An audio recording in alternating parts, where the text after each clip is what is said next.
I was standing at the stove, stirring a pot of pasta, when I heard her phone buzz from across the kitchen. I didn't mean to look, but my eyes drifted toward the glowing screen. The words flashed up in plain sight: "Martin, can't wait to see you tonight." "You ready?" I froze. My hand, still holding the spoon, stopped mid-stir. Who the hell was Martin? I knew most of Laura's friends, but no one named Martin had ever come up in any of our conversations. A sharp sensation twisted in my chest. But I brushed it off. Maybe it was nothing. Maybe I was overreacting. But the nagging feeling gnawed at me as I watched her enter the room, completely oblivious to what I had just seen. Laura looked the same as always, calm and collected, with her dark blonde hair falling over her shoulder and a slight smile on her face as she asked about dinner. She didn't seem like a woman hiding anything. But when she noticed her phone, she moved quickly, almost too quickly, to pick it up. She didn't even glance at me as she walked into the next room, leaving me alone with my thoughts. I stood there, staring at the pot as the pasta continued to boil. The sound of bubbling water filled the silence, but my mind was elsewhere. Who was this Martin, and why was he texting my wife? Over the next few days, things started to add up in ways they hadn't before. Laura had been coming home late more often, blaming work or meetings that somehow always ran longer than usual. She had started going out for walks alone, saying she needed time to think or clear her head. And then there were the sudden, unexplained smiles that flashed across her face when she thought I wasn't looking. That same week, she suggested we take a trip to a local winery. "It'll be nice," she said, her eyes lighting up with excitement. "You've been working hard. We both need a break." I nodded along, though something in her voice felt off. It wasn't the first time we'd gone on a wine tour, but it was the first time she seemed this eager about it. In the back of my mind, the text from Martin lingered. Like a splinter I couldn't ignore. The winery was a beautiful place, nestled in the hills just outside town. The sun cast a golden hue over the rows of grapevines as we pulled into the gravel parking lot. Laura's energy shifted the moment we stepped out of the car. She was animated, almost glowing as she walked ahead of me, practically bouncing with anticipation. That's when I saw him. The man from the texts. Martin was tall, with dark, curly hair and a smile that looked a little too familiar. He greeted Laura like they were old friends, but there was something in their exchange, something unspoken but clear. Their eyes met, and suddenly, everything made sense. I followed them through the tour, listening as Martin explained the winemaking process to the group, but I wasn't really paying attention. My focus was on Laura, on the way she kept finding excuses to be near him. The way she smiled just a little too widely at his jokes. My stomach turned with every casual brush of their hands, every glance that lingered too long. That night, I couldn't sleep. I lay awake, staring at the ceiling, replaying every moment of the day in my head. When her phone buzzed again, I was ready. This time, I grabbed it before she could.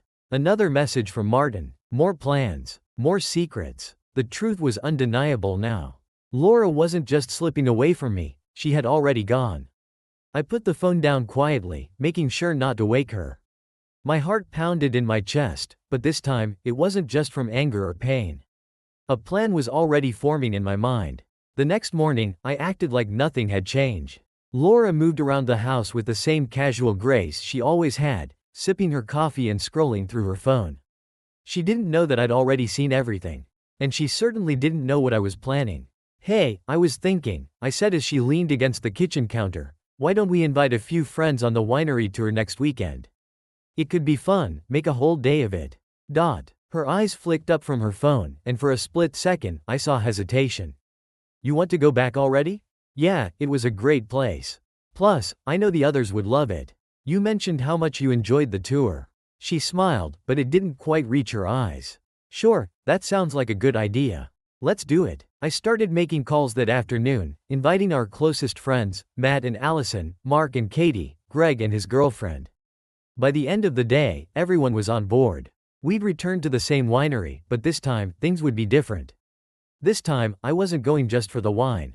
Over the next few days, I kept up the act. I played the part of the loving, clueless husband. I acted excited about the trip, making dinner reservations for the group and sending out reminders. Laura seemed more distant than usual, and every now and then, I'd catch her sneaking glances at her phone, texting Martin, no doubt. The day of the winery tour finally came. We piled into a few cars and headed out. the group buzzing with excitement. Everyone joked and laughed, oblivious to the tension simmering just beneath the surface. I played along, laughing with them, but my mind was elsewhere, counting down the hours until the truth would come out. When we arrived, Martin was already waiting for us at the entrance. He flashed his usual friendly smile as he welcomed us back, but I could see the flicker of recognition in his eyes when he saw Laura. She avoided his gaze, but I noticed the way her shoulders tensed. The subtle shift in her posture. She knew this was risky, but she wasn't backing out. The tour started as it had before, with Martin leading us through the vineyard, explaining the process behind the winemaking. This time, though, I stayed closer to him and Laura, watching every interaction, every word. I could feel my friends enjoying themselves, oblivious to the storm brewing in front of them. At one point, Martin suggested we split into smaller groups for a more personal experience. That was my moment. "Hey, Laura, why don't you and I stick together?" I said, wrapping my arm around her waist in a way that felt like a warning. She gave me a tight smile but nodded. "And Martin, why don't you come with us? You can give us a private tour." His expression didn't falter, but I saw the flicker of something behind his eyes, nervousness, maybe. Good. As we wandered deeper into the vineyard, away from the others, I stopped near one of the wine barrels and turned to face them both. My heart was racing, but I kept my voice calm. "I've been thinking a lot about that last tour we took," I began, locking eyes with Laura. She shifted, glancing at Martin, who looked equally uncomfortable. It was memorable for a lot of reasons. Laura's face paled. "Paul, what are you?" "You know, it's funny," I continued, cutting her off. "I had no idea we'd be meeting a friend of yours, Laura. But then again, I guess some things just slip through the cracks." She opened her mouth to speak. But I wasn't done. I pulled out my phone, flipping to the messages I had seen that first night. "Does this look familiar?" I asked, holding the screen up for her and Martin to see. Laura's breath caught in her throat, her face draining of color. Martin's expression darkened, his smile long gone. "What is this?" she whispered, her voice barely audible.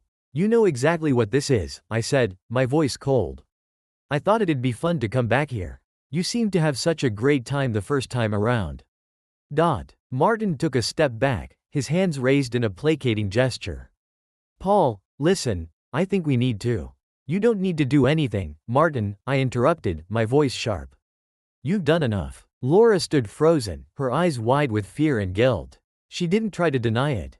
There was no point. The truth was right there, laid bare between us. And then, just as I'd planned, I called out to the group. "Hey, guys, you might want to come over here. There's something you need to see." It didn't take long for our friends to gather around. They came laughing, carrying half-filled glasses of wine, expecting more of the easygoing day they had been promised. But as soon as they saw the look on my face, and on Laura's, the laughter stopped. Allison was the first to speak, her voice tinged with concern. "Paul, what's going on?" I could feel the weight of the moment pressing down on me, but there was no turning back. This had to be done. "I'm sorry to ruin the day for everyone," I began, glancing around at the faces of people I had known for years. "But there's something I need to share. Laura and I. Well, we've hit a bit of a rough patch." Laura stood frozen beside me, her lips parted but no words coming out. Martin, trying to stay composed, shifted uncomfortably in the background. "What do you mean?" Greg asked, looking between the three of us. "What's going on?" I turned to Laura, giving her one last chance to say something, anything. To explain, to apologize. But she just stared at me, her eyes wide, trapped in silence. I realized then that she wasn't going to admit it. She was hoping I wouldn't go through with it. But she didn't know how far I was willing to go. So, I made it clear. "I found out Laura's been having an affair," I said, the words heavy in the air. "With him." I pointed directly at Martin, whose face now held no trace of that charming smile he'd worn when we first arrived. The reactions were immediate. A collective gasp echoed around us, followed by shocked silence. My friend's eyes darted from me to Laura, then to Martin, trying to piece together what they'd just heard. "Wait, what?" Mark blurted out, looking between Laura and Martin like he couldn't believe it. "Are you serious?" Laura's hands shook as she finally found her voice. "Paul, please. You don't get to please me now," I said, my voice cold but steady. "Not after everything you've done." For a moment, there was nothing but the sound of the wind moving through the vines. I could feel the weight of their stares, on me, on Laura, on Martin, crashing down. I knew I had just dropped a bomb in the middle of our friend group, and nothing would ever be the same again. But I didn't care. They deserved to know the truth. Martin, finally finding the courage to speak, stepped forward. Paul, I didn't mean for this to happen. I turned on him, anger bubbling to the surface. You didn't mean for this to happen? Really? You didn't mean to text my wife in the middle of the night? Didn't mean to sneak around behind my back? He lowered his head, knowing there was nothing he could say that would make this better. He and Laura had both crossed a line, and there was no undoing it. Katie, one of Laura's closest friends, stepped forward, her face a mix of shock and betrayal. Laura, is this true? Laura's voice was barely above a whisper. I never wanted it to go this far. That's not an answer, I said coldly. You've been lying to me for months. You've been lying to all of us. Allison shook her head, disbelief written all over her face. I don't understand. How could you do this? I could see the shame in Laura's eyes now, but it was too little, too late. The damage was done. I'm sorry, she finally said, her voice cracking. I didn't mean for anyone to get hurt. I almost laughed at that. Well, you've failed at that miserably, haven't you? No one knew what to say. The friends who had come here for a relaxing day of wine and laughter were now witnesses to the complete collapse of our marriage. The air was thick with awkwardness, anger, and disbelief. Greg broke the silence, his voice quiet but direct. Why didn't you just tell him? Before it got to this? Laura wiped a tear from her cheek, unable to meet anyone's gaze. I thought I could fix it before it went too far. But then it did, and I didn't know how to stop. Martin stood awkwardly to the side, clearly wishing he could disappear. He didn't dare speak again. Well, it's too late for fixing now, I said, my voice hardening again. You've both destroyed this. I looked around at our friends, at the disbelief and shock in their eyes. I knew that what I'd done would change everything, our friendships, our social circle, and the way they all saw Laura and me. But in that moment, it didn't matter. I had set out to reveal the truth, and I had succeeded. I took a deep breath and turned away from Laura. I think we're done here. Without another word, I walked away from the group, leaving behind the woman I thought I knew. The man who had betrayed me, and the life I had built that now lay in ruins. The truth was out, and there was no going back. The drive home was silent. Laura sat next to me, staring out the window, her face pale and tear-streaked. I kept my hands tight on the wheel, my knuckles white from the grip, my mind racing. I wanted to say something, anything, to break the tension, but I didn't trust myself.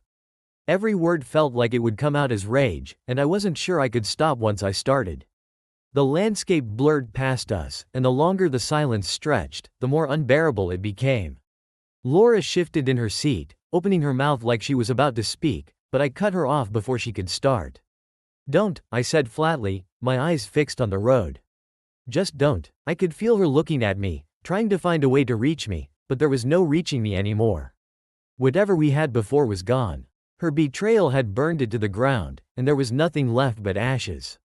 The tension in the car was suffocating.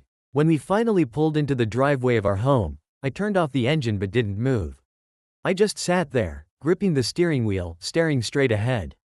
Laura, too, didn't move. After a long moment, she let out a shaky breath.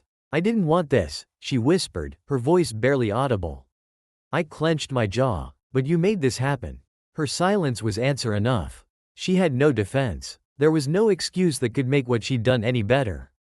Eventually, she reached for the door handle and stepped out of the car, heading inside without another word. I sat there for a moment longer, letting the weight of everything sink in. When I finally got out, the cool night air hit me like a slap in the face. It was a relief, pulling me out of the haze of anger that had clouded my thoughts all day. Inside, Laura was in the kitchen, standing by the sink as if trying to gather herself. The house was quiet, too quiet, and the tension was still there, hanging over us like a heavy cloud. I'm going to stay at Greg's tonight, I said, breaking the silence. Laura turned to me, her eyes red from crying. Paul, please, let's just talk. Talk about what? I snapped, my voice louder than I intended. About how you lied to me. About how you betrayed me. What's left to talk about? She flinched at my words, and for a brief moment, I felt a pang of guilt. But it quickly faded. I wasn't the one who had destroyed this. She had. I grabbed an overnight bag from the bedroom. stuffing it with a few essentials before heading for the door. "Paul, I'm sorry," she said, her voice breaking. I stopped, my hand on the doorknob, but I didn't turn around. "Yeah," I muttered. "So am I." With that, I left, closing the door behind me with a finality that echoed through the empty house. The next few weeks passed in a blur. I stayed with Greg for the first few nights, crashing on his couch and trying to figure out what the hell I was supposed to do next. Greg didn't ask a lot of questions. And I appreciated that. He just handed me a beer and let me sit in silence when I needed it, which was often. The rest of our friends, on the other hand, weren't so quiet. Word about what had happened spread fast, and soon enough, my phone was buzzing non-stop with messages from people trying to figure out what had gone wrong. I ignored most of them, not in the mood to explain or relive it. Laura had reached out a few times, but I hadn't answered her calls. Her texts came through like clockwork, each one more desperate than the last. "We need to talk. Please, just give me a chance to explain. I made a mistake. I know I did. Please, Paul." But I couldn't bring myself to respond. I wasn't ready to hear her excuses. Not yet. Instead, I threw myself into work. I went into the office earlier and stayed later. Anything to keep my mind off the mess that was waiting for me at home. But no matter how busy I kept myself, the anger still simmered beneath the surface. It was always there, bubbling up in quiet moments when I least expected it. I thought about the look on Martin's face when I'd exposed him in front of everyone. The shock, the shame. And then Laura's, pale, desperate, unable to explain away what she'd done. The satisfaction I'd felt in that moment had been fleeting, though. The pain of betrayal lingered long after the initial anger had subsided.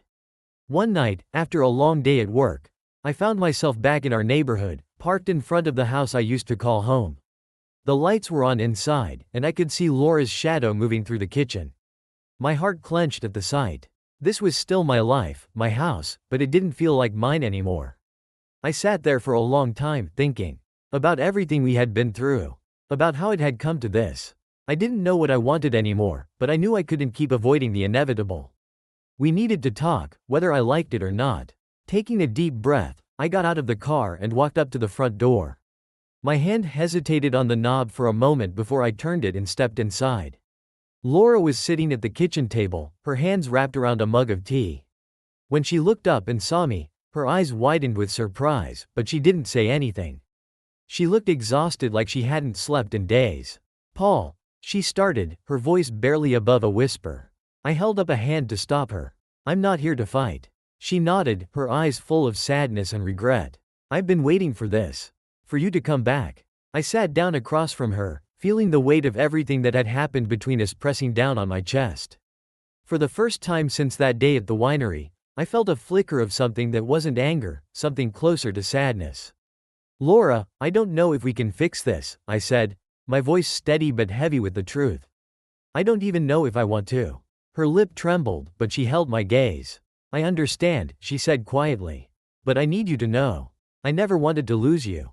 The silence between us stretched on, heavy with words that hadn't yet been spoken. I didn't know where we would go from here, but I knew one thing for certain: the road ahead would be long, and whatever came next, we'd never be the same again. Days passed after our conversation at the kitchen table, and I found myself in a limbo I never expected to be in. Living between Greg's place and the house I shared with Laura, I couldn't settle anywhere. Nothing felt right anymore. The anger that had once fueled me was now giving way to an exhausting emptiness. And the truth was, I had no idea what to do next. Laura kept her distance after that night, giving me the space I needed. She texted less and stopped trying to call. Part of me was grateful for it. Another part of me hated how much I missed hearing from her. Despite everything, despite the betrayal and the lies, a part of me still loved her. That was the hardest part to accept. Greg did his best to distract me, taking me out for drinks with the guys, but no matter how many beers we shared, the conversation always drifted back to Laura. Every time her name came up, I could feel the weight of everything crashing down on me again. One night, after another round of failed distractions, Greg sat down next to me on his couch, a serious look on his face. "Paul, you can't keep doing this. You're going to have to make a decision, man. Either go back and work it out, or, I ran a hand through my hair, feeling the stress of it all building up again. I don't know what the hell I'm supposed to do. One minute, I'm ready to walk away, and the next, I don't know. I think about all the years we've been together, and it feels impossible to just let it go. Greg gave me a sympathetic nod. I get it, but you've got to think about what you want now. You've been through a lot, and no one's going to blame you if you decide it's too much to forgive. Forgive. The word hit me harder than I expected. Was forgiveness even possible? I couldn't imagine it. The betrayal was still too fresh, too raw. But at the same time, walking away meant leaving behind everything we'd built together. And I wasn't sure if I was ready for that either. I spent the next few days avoiding the decision, but I knew Greg was right. I couldn't stay in this limbo forever. I needed to figure out if there was a way to move forward, or if this was the end. That Friday, I called Laura and asked her to meet me at a coffee shop downtown. I needed neutral ground, somewhere we could talk without the weight of our home surrounding us. When she arrived, I could see the nervousness in her eyes. She sat down across from me, her hands trembling as she wrapped them around her coffee cup. We sat in silence for a moment, the noise of the bustling cafe around us a stark contrast to the stillness between us. I've been thinking, I began, my voice steady but uncertain.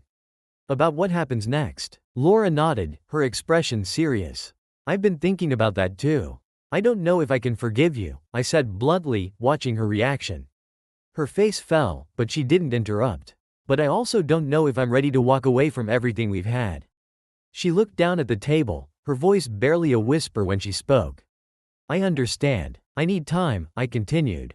I can't make this decision right now. But if we're going to have any chance, things have to change. There has to be honesty. And I need to know why. Why it happened. Why him? Laura's eyes filled with tears, and for a moment, she was too choked up to speak. She wiped at her eyes, taking a deep breath. I don't know if I can give you an answer that will make sense, she said quietly. But I'll try. She paused, collecting her thoughts. It wasn't about you, Paul. It was never about you. I don't know, I felt lost. I've been feeling like I wasn't enough, like I was fading into the background. And Martin. He made me feel seen, like I mattered. But it was a mistake. A terrible, awful mistake. I know that now. Her words hung in the air, and for the first time, I saw the depth of her guilt and regret.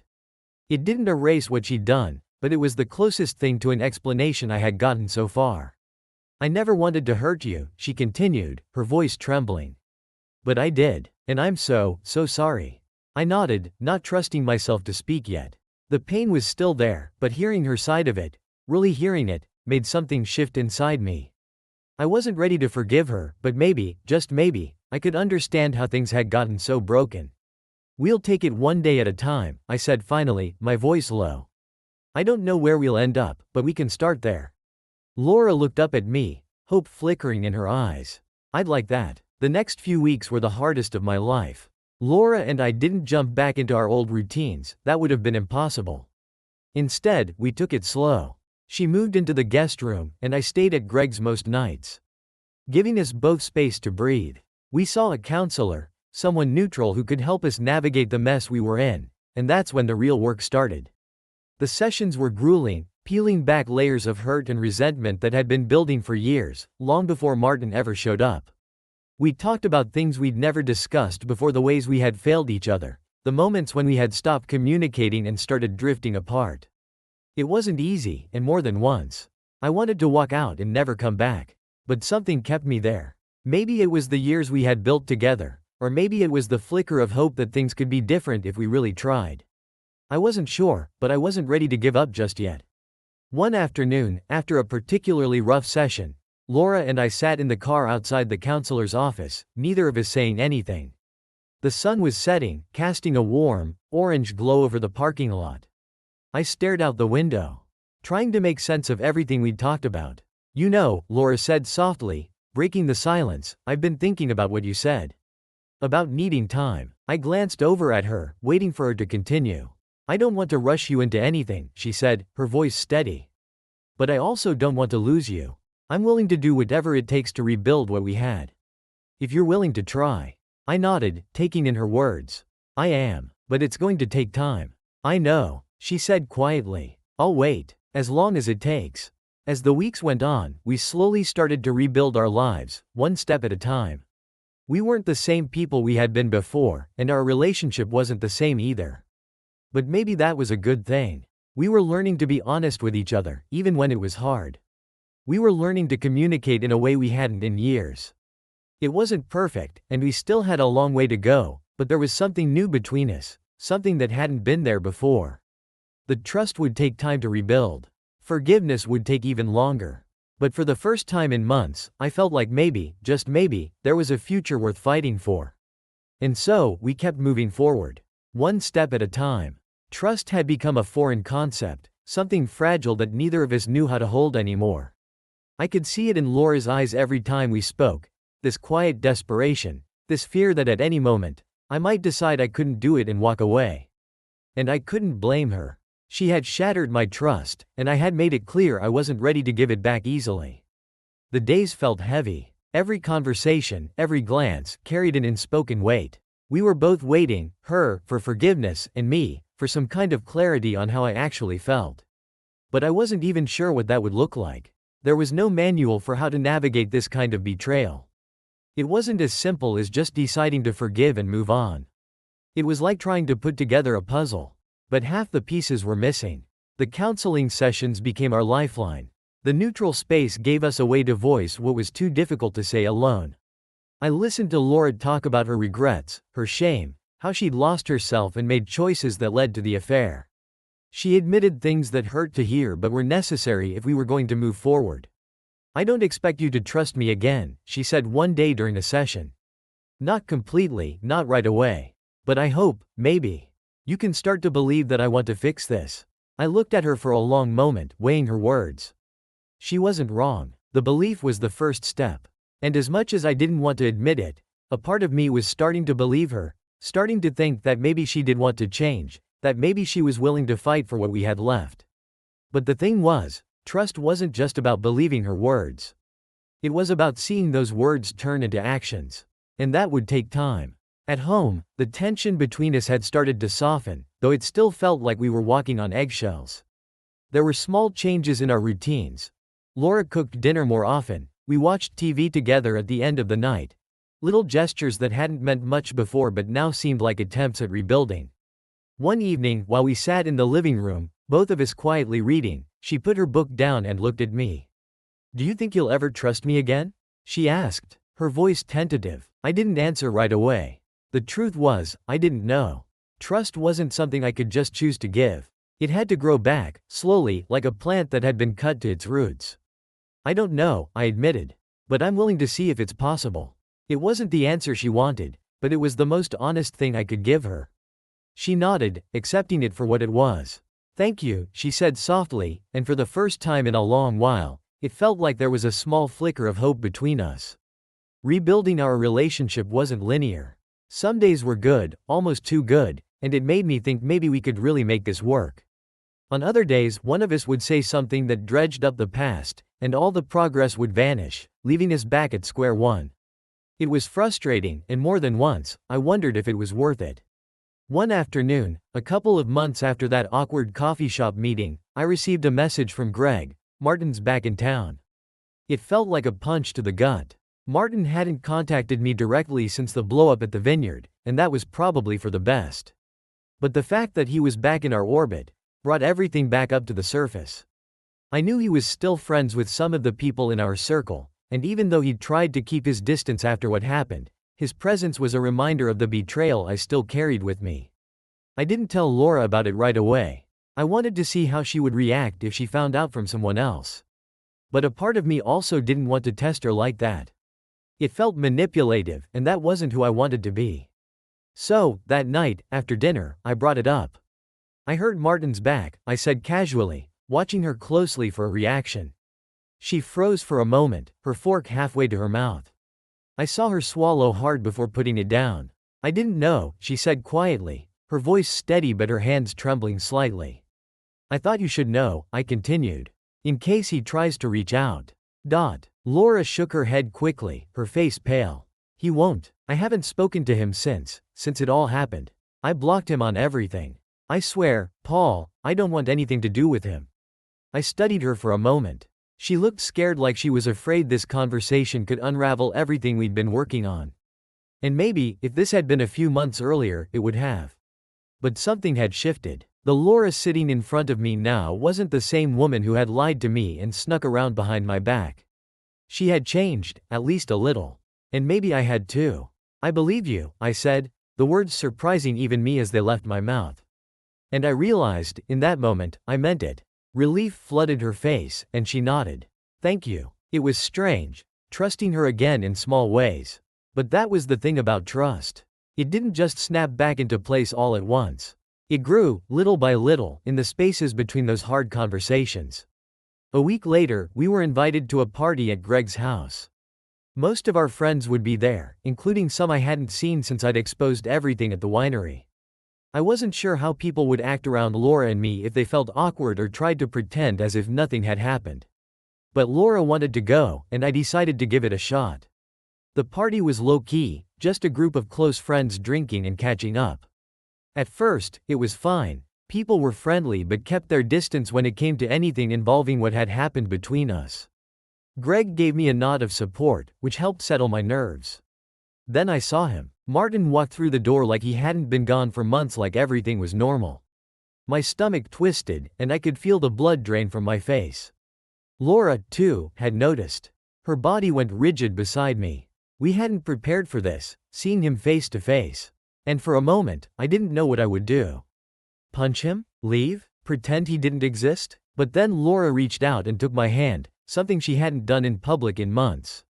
She didn't say anything, but the gesture was enough to ground me, to remind me that this wasn't about him anymore. This was about us, about what we were building back together. Martin saw us, hesitated for a split second, then turned and left the party without a word. I didn't follow him. I didn't need to. Laura squeezed my hand tighter, and I knew, for the first time in a long while, that we were going to be okay. It was a small victory, but it felt like a big one.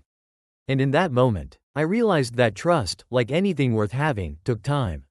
And for the first time since the affair, I believed that maybe, just maybe, we could make it work. The night after the party at Greg's, Laura and I drove home in silence, but it wasn't the heavy, unbearable quiet that had been hanging over us for months. It was more like a moment of peace, a shared understanding that we had taken a step forward, even if it was a small one. Seeing Martin leave without causing a scene, without reopening old wounds, felt like a turning point. Once we were home, Laura headed to the kitchen to grab a glass of water while I collapsed onto the couch, letting out a long sigh.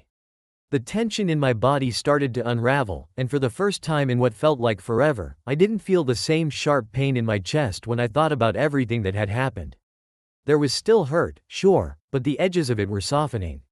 Laura joined me on the couch, sitting close but not too close. She sipped her water, her eyes flicking to me cautiously. "You okay?" she asked softly, as if afraid of shattering the fragile peace between us. "I think so," I answered, running a hand through my hair. "Tonight could have gone a lot worse." She nodded, setting her glass down on the coffee table. "I'm sorry you had to see him." "It's not your fault," I said, and I meant it. Martin's presence didn't sting the way it used to. It was just a fact now, something we had to deal with, but it didn't define us. Not anymore. Laura looked down at her hands, her fingers nervously playing with the edge of her sleeve. "Paul, I've been thinking a lot about what comes next." I turned to face her, curious. "What do you mean?" "I mean us. I don't want to keep tiptoeing around each other forever," she said, her voice steady but laced with uncertainty. "I know it's going to take time for things to heal, but I want to be more than just roommates who are trying to fix something. I want to be your wife again." Her words hit me hard, not because I hadn't thought about the same thing, but because hearing it from her made it real. We had been living in this in-between space for so long that I wasn't sure what it looked like to move forward, to be a couple again. "I want that too," I admitted, surprising myself with how easily the words came out. "But it's going to take more than just wanting it. We have to rebuild what we lost." Laura nodded. "I know, but I'm ready. I want to try." Her eyes met mine, and for the first time in months, I saw the woman I had fallen in love with, the one I had shared a life with before everything went wrong. The weight of the past still lingered between us, but there was something else there too, hope. We sat in silence for a while longer, not rushing to fill the space with promises we weren't ready to make. But for the first time, I felt like we were both on the same page, both willing to take the next step, whatever that looked like. That night, I slept in the same bed as Laura for the first time since the affair. We didn't talk about it, I just climbed in next to her, and she didn't object. We lay there, side by side, not touching but close enough that I could feel her presence. It wasn't much, but it was a start. The next morning, I woke up early, the sunlight just beginning to filter through the curtains. Laura was still asleep beside me, her breathing soft and steady. It was strange, lying there next to her after so many nights spent apart. I had forgotten how natural it felt to wake up beside her. I slipped out of bed quietly and headed to the kitchen to make coffee. As I stood by the window, watching the world slowly come to life outside, I thought about everything that had brought us to this moment. There had been times when I wasn't sure if we would make it through, when the anger and hurt seemed too big to overcome. But now, for the first time in a long while, I felt like there was a way forward. As I poured myself a cup of coffee, I heard Laura's footsteps behind me. She appeared in the doorway. Still in her pajamas, her hair messy from sleep. She gave me a small, hesitant smile, and I couldn't help but smile back. "Morning," she said, her voice still groggy. "Morning," I replied, handing her a cup of coffee. She took it gratefully, wrapping her hands around the mug as if seeking warmth. We stood there for a moment, sipping our coffee in comfortable silence, neither of us feeling the need to fill the space with words. It was a new kind of quiet, one that didn't feel heavy or awkward. After a few minutes, Laura spoke up. "I've been thinking about something." "Yeah?" I asked, turning to face her.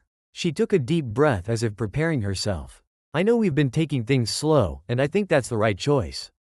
But I also think we need something to look forward to. A way to start fresh." I raised an eyebrow, intrigued. "What do you have in mind?"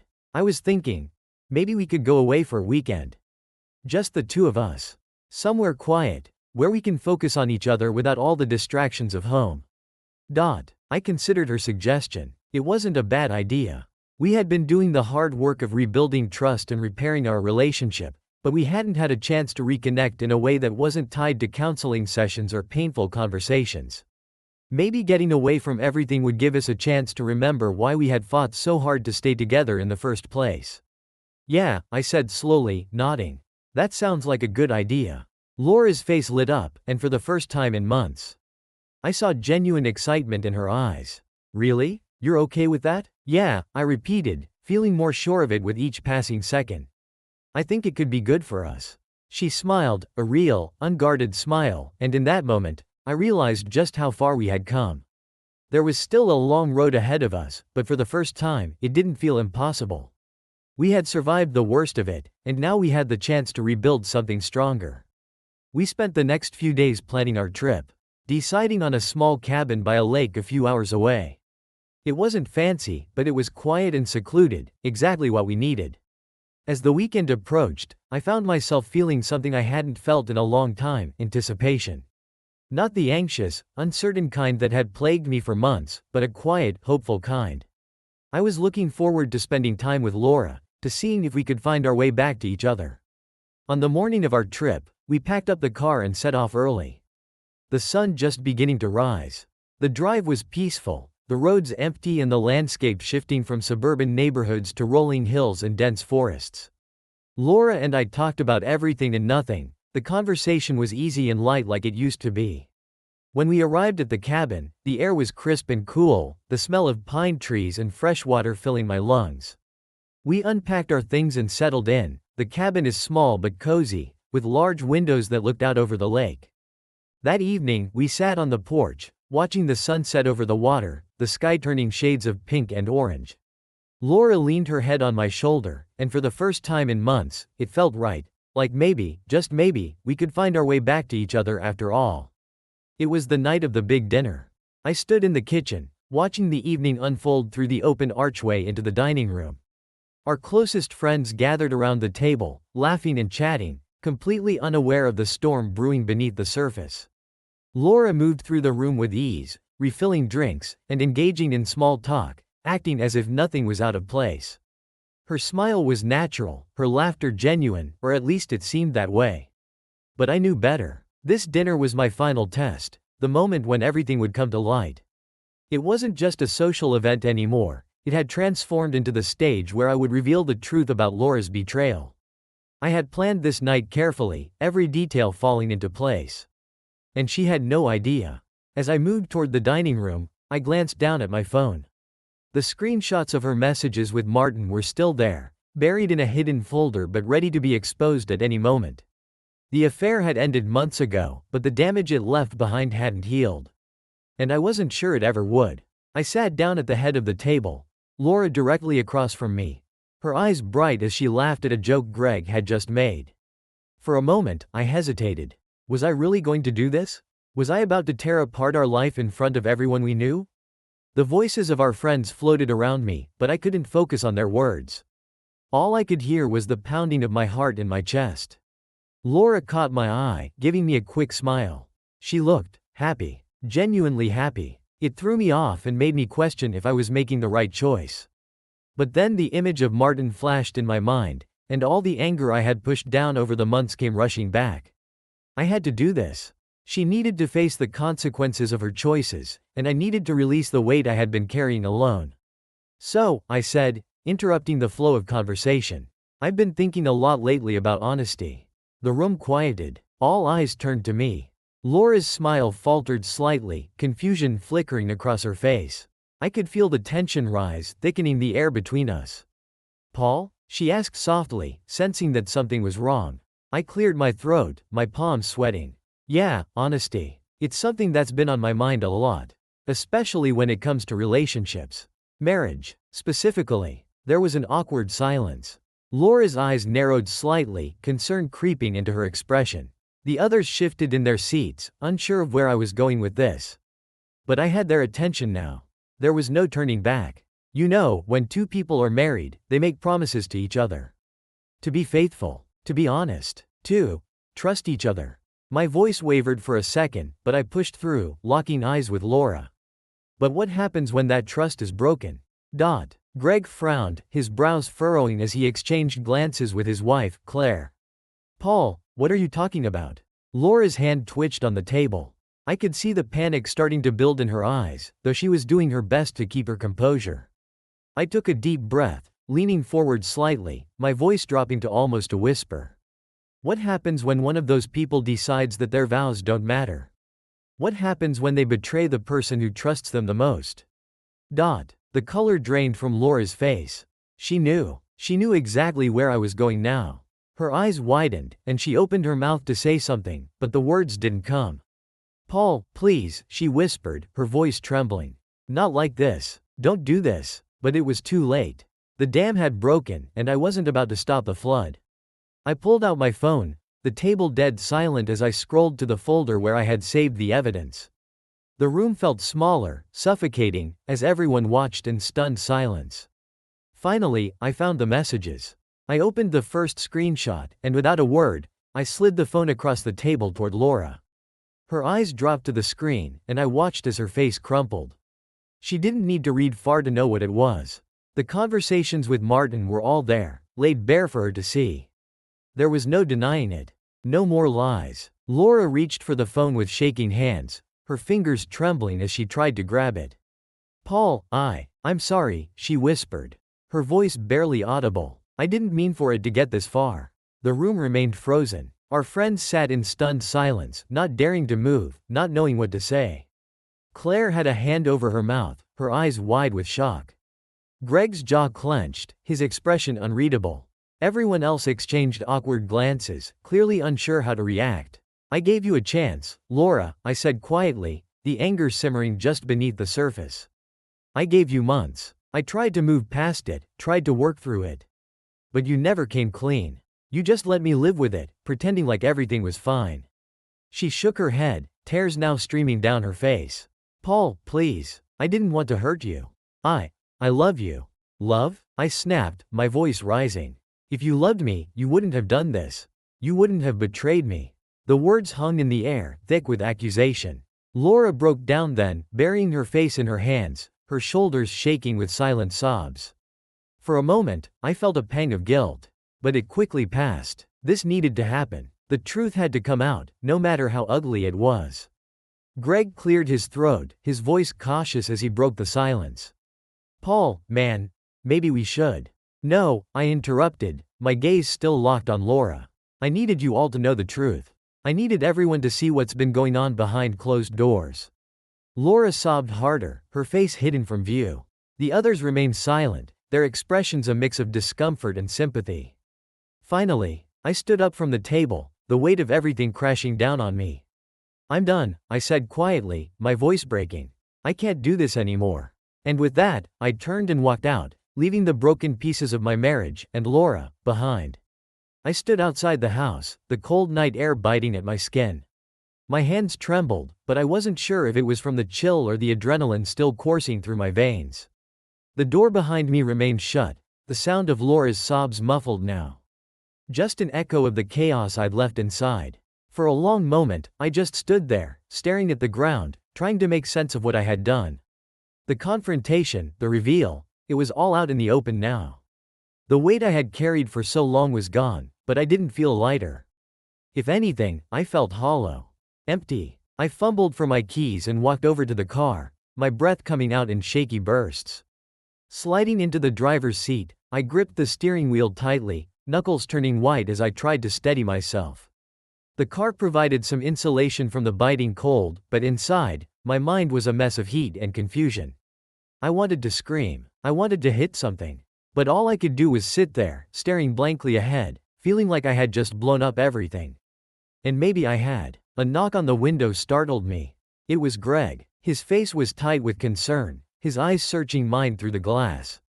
Reluctantly, I rolled down the window. "Paul," he said quietly, his voice steady but soft. "You okay, man?" I let out a bitter laugh, shaking my head. "What do you think?" He sighed, looking down at the ground before glancing back up at me. "That was rough. For everyone. You don't say." I leaned back in my seat, rubbing my eyes with the heels of my hands. "I don't know what I'm doing anymore, Greg." Greg was quiet for a moment, choosing his words carefully. "You've been carrying this for a long time. I get it, but dropping it like that, in front of everyone." He hesitated. Was it worth it? I stared at him, the question hanging in the air between us.